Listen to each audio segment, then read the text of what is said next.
शाहदरा के प्रत्याशी की घोषणा में देरी, बीजेपी का मंथन जारी। नेताओं का कहना टिकट देरी से मिलने से चुनाव पर नहीं पड़ेगा असर। बीजेपी का कहना टिकट कटी है तो सोच समझ कर लिया गया है फैसला। कांग्रेस की सीलमपुर रैली की तैयारियां जोरों पर। रैली को लेकर कार्यकर्ताओं के बीच दिखाई दिया जोरदार समर्थन। नेता प्रतिपक्ष राहुल गांधी नारे के साथ करेंगे जनसभा को संबोधित।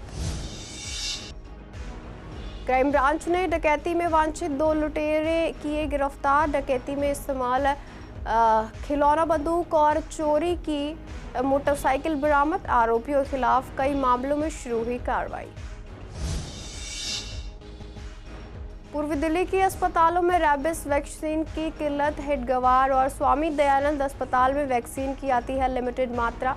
जीटीबी अस्पताल में भी रैबिस वैक्सीन के इंतजार में घंटों खड़े रहते हैं मरीज। कांग्रेस प्रत्याशी गुरचरण सिंह राजू ने रानी गार्डन में की पदयात्रा। नेता का दावा, जनता का मिल रहा है पूरा समर्थन। झुग्गियों में मूलभूत सुविधाओं पर करेंगे फोकस।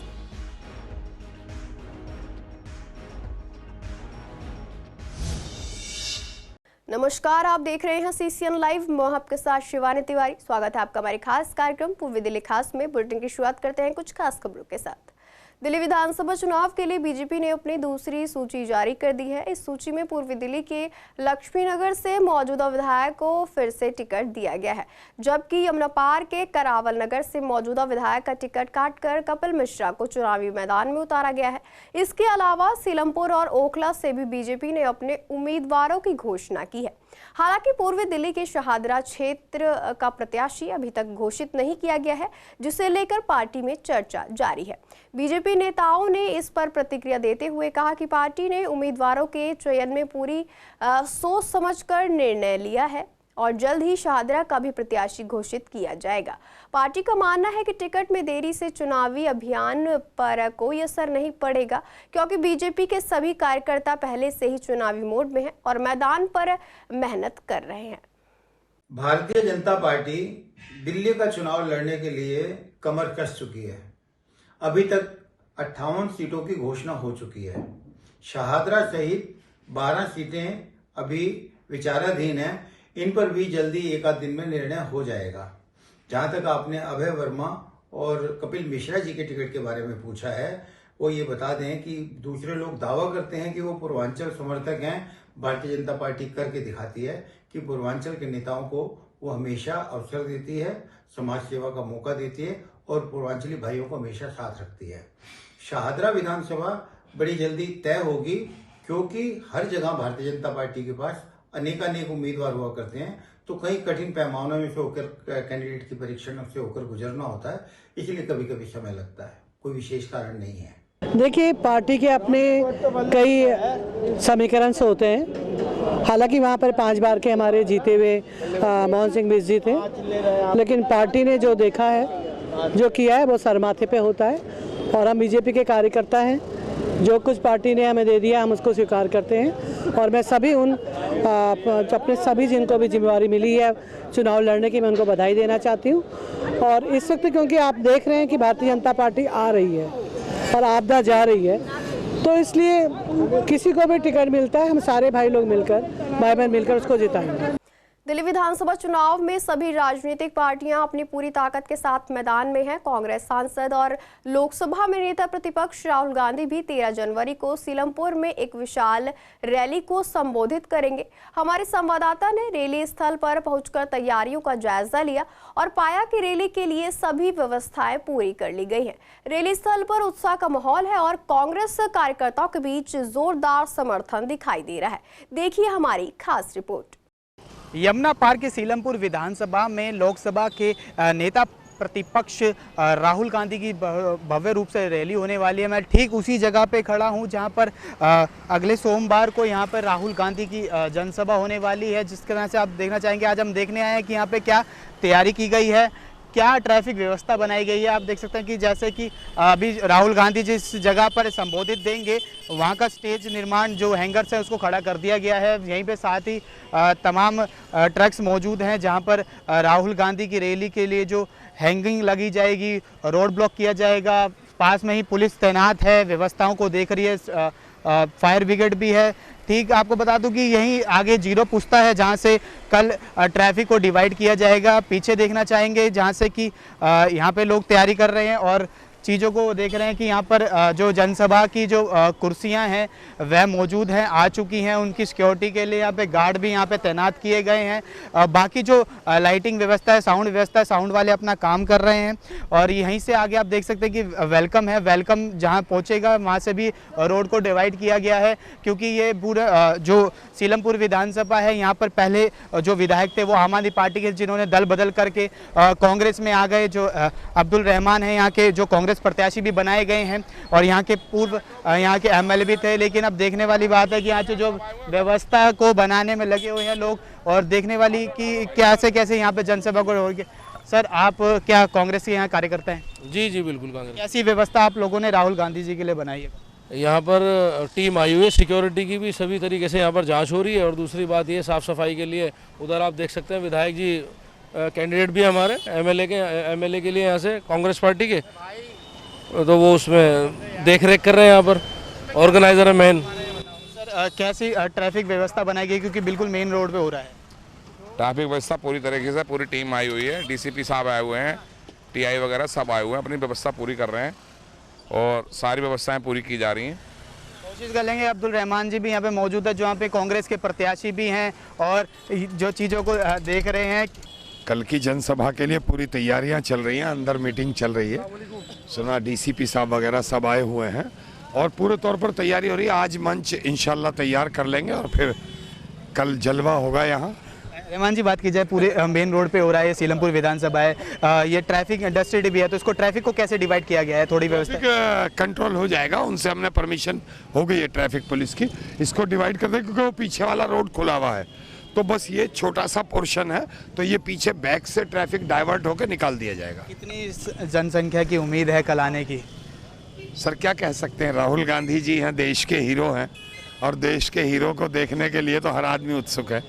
कहीं ना कहीं जो नेता प्रतिपक्ष लोकसभा के हैं उनको देखने के लिए इच्छुक हैं लोग यहाँ पे सीलमपुर विधानसभा में। कहने को ये हमारे साथ अब्दुल रहमान जी थे, जो यहाँ के एक्स एमएलए भी थे और कांग्रेस से प्रत्याशी भी बनाए गए हैं, और इन्होंने साफ कह दिया कि कल यहाँ की जो व्यवस्था है बहुत सुंदर में होने वाली है। राहुल गांधी को सुनने के लिए यहाँ के लोग बेताब है। वीडियो जर्नलिस्ट अतुल भारद्वाज के साथ Vivek Pathan, CCN Delhi. Crime branch ने एक बड़ी कार्रवाई करते हुए न्यू उस्मानपुर में हथियारबंद डकैती के मामले में वांछित 2 शातिर लुटेरे विनय उर्फ पेठा और जितेंद्र उर्फ जीतू को गिरफ्तार किया है। इनके पास से लूटे गए 3 मोबाइल फोन, 1 खिलौना बंदूक और चोरी की गई मोटरसाइकिल बरामद की गई है।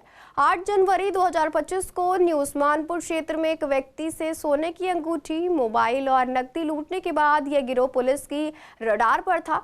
तकनीकी जांच और खुफिया इनपुट के जरिए 10 जनवरी को नथुपुरा में छापेमारी कर इन्हें गिरफ्तार किया गया है। पूछताछ में आरोपियों ने दिल्ली में कई डकैती और चोरी की घटनाओं में शामिल होने की बात स्वीकार की है।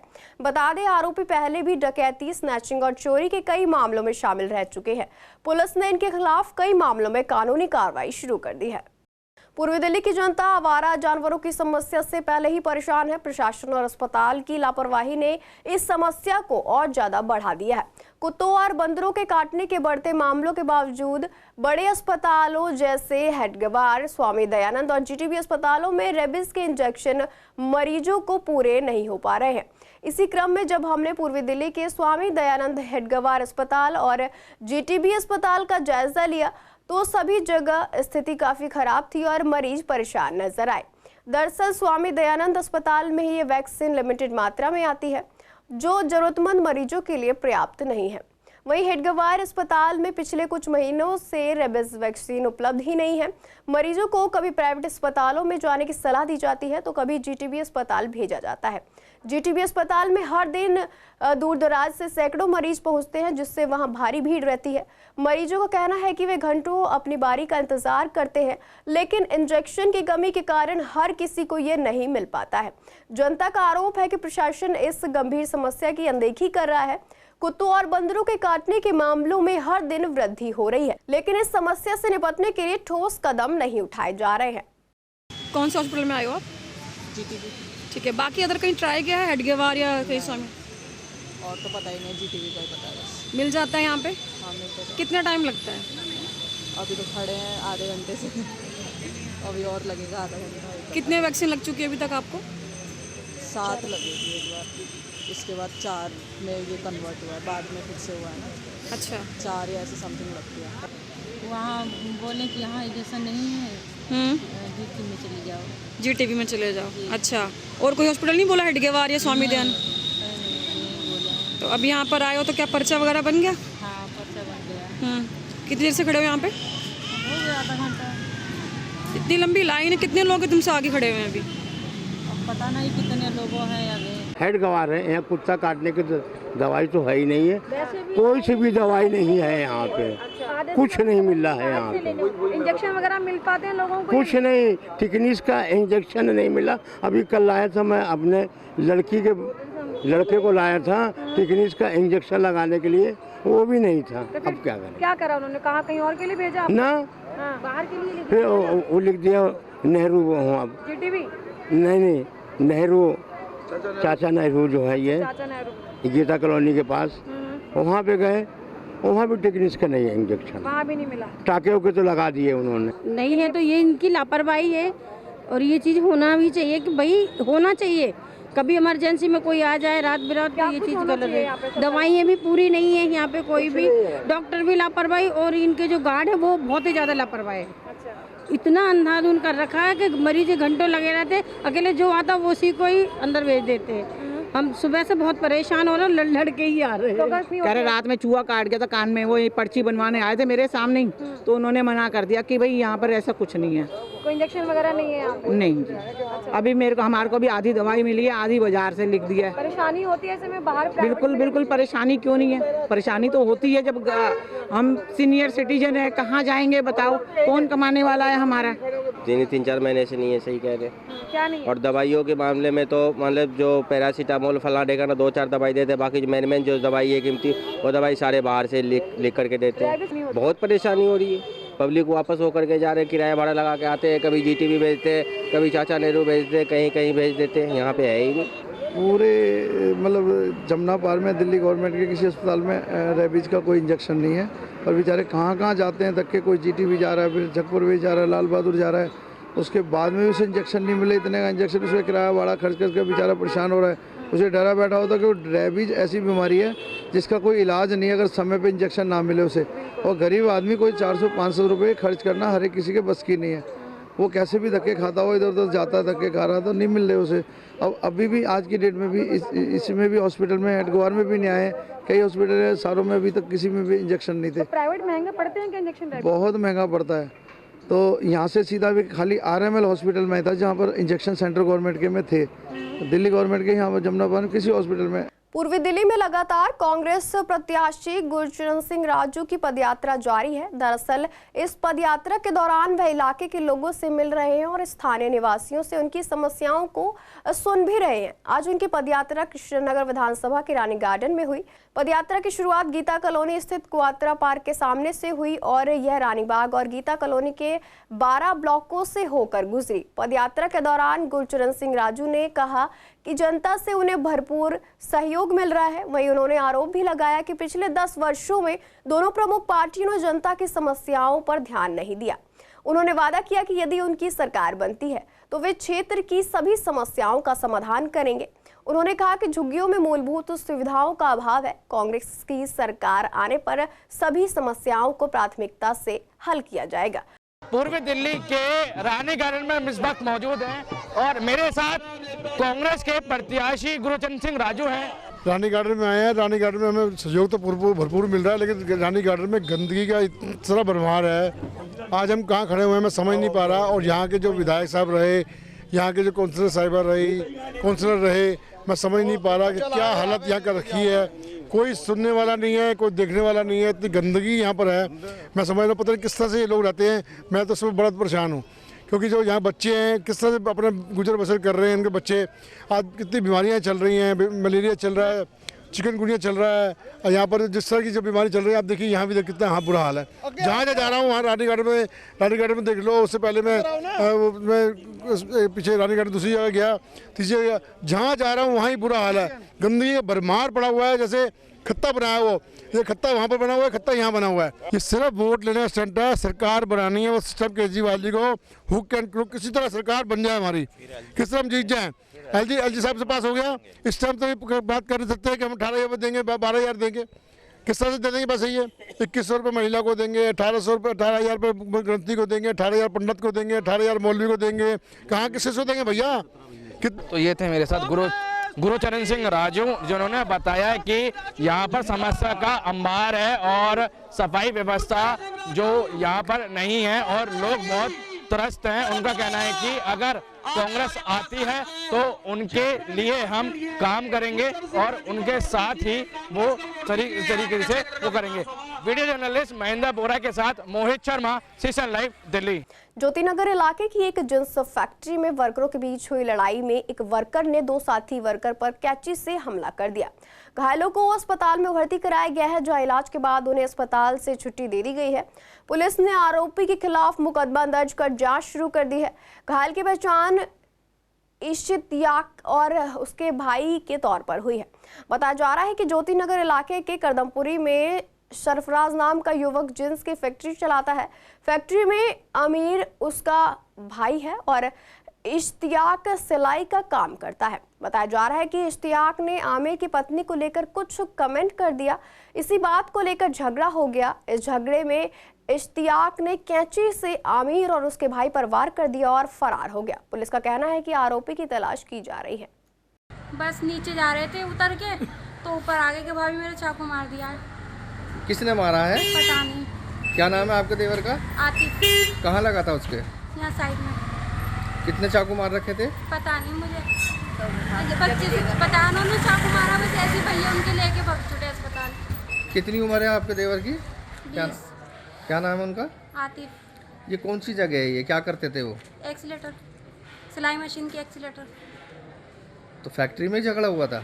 नहीं, वो तो शादी में जा रहे थे। हमारे यहाँ नंद के लड़के की शादी है ना, तो कल का वलीमा है, तो वहाँ जा रहे थे। वो बुला रहे थे कि आ जाओ। हम सब रात आए थे सुबह 4 बजे शादी में से, बारात में से, तो अब कल का वलीमा वहाँ जा रहे थे। ये यहाँ पे नहीं हुआ, ये गली नंबर 5 में करदमपुरी में हुआ है। कारखाने में, जींस का कारखाना है, वहाँ पे हुआ है। ये आपस में ही कोई पी खा के लड़ रहे थे और ये मोबाइल के ऊपर हुआ कोई, और एक जो तीसरे बच्चे के लगी है वो बीच बिचाव में लगी है उसके, और वहाँ से भागता भागता आया तो यहाँ गिरा है इस दुकान पे। पूर्व दिल्ली की एंटी नार्कोटिक्स स्क्वाड की टीम ने कल्याणपुरी इलाके से 2 बदमाशों को गिरफ्तार कर उनके पास से हथियार और चोरी की संपत्ति बरामद की है। गिरफ्तार आरोपियों की पहचान वसीम और अमन के रूप में हुई है। डीसीपी अभिषेक ने जानकारी देते हुए बताया कि 10 जनवरी को सूचना मिली थी कि लाल बहादुर शास्त्री अस्पताल के पास एक व्यक्ति हथियार लेकर खड़ा है। इस पर टीम ने तुरंत कार्रवाई करते हुए वसीम को गिरफ्तार किया, जिसके पास से एक पिस्टल और एक जिंदा कारतूस बरामद हुआ है। पूछताछ के दौरान वसीम ने बताया कि उसने ये हथियार अपने साथी अमन से लिया था। इसके बाद अमन को भी गिरफ्तार किया गया। अमन के पास से एक चाकू और चोरी की 2 स्कूटी बरामद की गई है। पुलिस ने मामला दर्ज कर आगे की जांच शुरू कर दी है। मंडावली थाना पुलिस ने अक्षरधाम मेट्रो स्टेशन के पास से एक बदमाश को गिरफ्तार किया है, जिसके पास से स्नैच किए गए 2 मोबाइल फोन बरामद किए गए हैं। पूर्वी दिल्ली के डीसीपी अभिषेक ने शनिवार शाम 7 बजे जानकारी देते हुए बताया कि गिरफ्तार आरोपी की पहचान शिकरपुर निवासी करण पासवान के रूप में हुई है। डीसीपी ने बताया कि 8 जनवरी को कॉमनवेल्थ गेम विलेज के पास एक युवक से मोबाइल फोन छीनने की घटना सामने आई थी। मामले की जांच के दौरान घटनास्थल के आसपास लगे सीसीटीवी फुटेज की बारीकी से जांच की गई। टेक्निकल सर्विलांस और फुटेज के आधार पर आरोपी करण पासवान की पहचान की गई और उसे गिरफ्तार कर लिया गया। पूछताछ के बाद आरोपी के पास से अलग अलग इलाकों से छीने गए 2 मोबाइल फोन बरामद किए गए हैं। पुलिस मामले की आगे की जांच कर रही है। पड़पड़गंज इंडस्ट्रियल एरिया थाना पुलिस ने आनंद विहार बस अड्डे से एक बदमाश को गिरफ्तार किया है। गिरफ्तार आरोपी की पहचान मंडावली निवासी सुशील के तौर पर हुई है। पुलिस के मुताबिक पुलिस की टीम संदिग्ध गतिविधियों पर नजर रखे हुई थी। तभी आनंद विहार बस अड्डे पर एक युवक को देखा गया, उसकी तलाशी ली गई और उसके पास से एक चाकू बरामद हुआ। आरोपी के खिलाफ आर्म्स एक्ट के तहत मामला दर्ज कर उसे गिरफ्तार किया गया। आगे की पूछताछ में आरोपी के पास से चोरी की एक मोटरसाइकिल भी बरामद हुई है, जिसे उसने अपने साथ रखा था। पुलिस अब इस मामले में और जांच कर रही है। दिल्ली में बने अधिकतर मेट्रो स्टेशनों के नीचे अतिक्रमण और अवैध पार्किंग का जमावड़ा देखा जाता है, जिससे यहां आने वाले यात्रियों को असुविधाओं का सामना करना पड़ता है। बात करें पूर्वी दिल्ली के मेट्रो स्टेशनों जैसे कड़कड़डूमा, लक्ष्मी नगर, निर्माण विहार, ककड़डूमा कोर्ट में अतिक्रमण के कारण यात्री परेशान हैं। यात्रियों का कहना है कि कोर्ट के सामने ककड़डूमा मेट्रो स्टेशन पर बेतहाशा गाड़ियों और ई रिक्शा खड़े रहते हैं, जबकि रेहड़ी वालों ने भी यहां कब्जा कर लिया है। इसी तरह लक्ष्मी नगर मेट्रो स्टेशन के नीचे दुकानों का जमावड़ा और सर्विस लाइन में रेहड़ी वालों का कब्जा है, जिससे एम्बुलेंस और फायर गाड़ियों के लिए रास्ता निकालना मुश्किल हो जाता है। हजारों लोग मेट्रो से यात्रा करते हैं, लेकिन स्टेशनों पर सुविधाओं का अभाव है, जिससे यात्रियों को परेशानी का सामना करना पड़ रहा है। बहुत बड़ी यहाँ दिक्कत है। आपने देखा होगा कि मेट्रो स्टेशन की साइड में जितने भी है दुकानदारों ने, रेहड़ी पटड़ी वालों ने पूरा अतिक्रमण कर रखा है। संपूर्ण रूप से वो पटड़ियाँ घेर रखी है। वास्तव में अगर कोई बीमार व्यक्ति किसी भी तरह से कहीं उसकी सूचित करके उसके कोई गाड़ी आए तो गाड़ी भी नहीं जा सकती, ना आ सकती, ना पैदल चल सकता है।